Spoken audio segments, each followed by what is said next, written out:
हम मीनू झा प्रणाम करै छी समस्त मिथिलावासी के। एकटा लोकगीत गाबऽ जा रहल छी। माँ बेटा पर में ई लोकगीत अछि। शादी के बाद जे माँ के होइ छनि बेटा हमर बदलि गेल, तही पर में रचना केने छथि एम झा जी। कोशिश करै छी सब गोटे के नीक लागे। धन्यवाद। जय मिथिला, जय मैथिली। बेटा जनमल दुतिया के चान,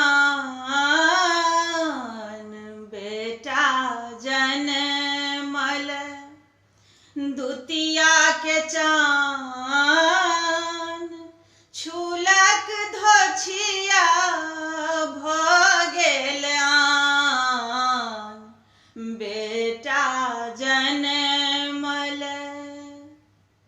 रोपल आम बगुर भ गेलै, दूध में कोना जहर समेलै, रोपल आम बगुर भ गेलै, दूध में कोना जहर समेलै, भ गेल खखरी साबुत धान,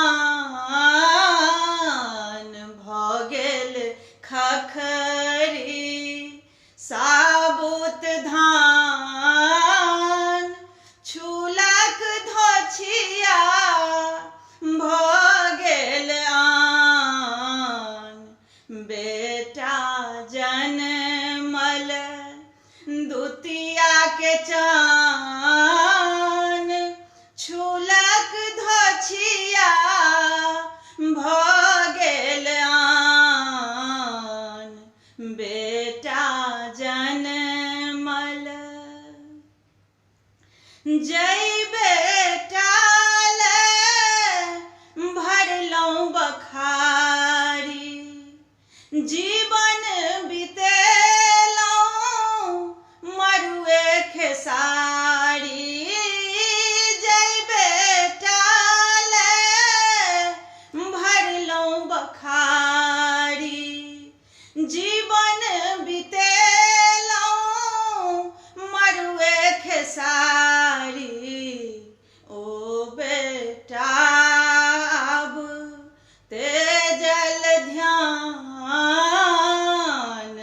ओ बेटा अब तेजल ध्यान, छूलक धोछिया भ गेल आन, बेटा जनमल।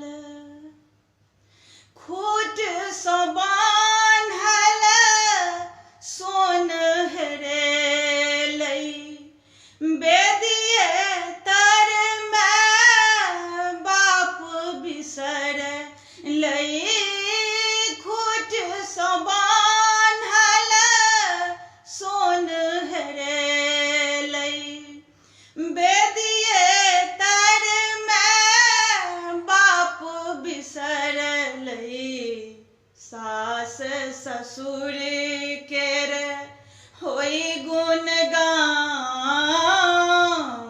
सास ससुर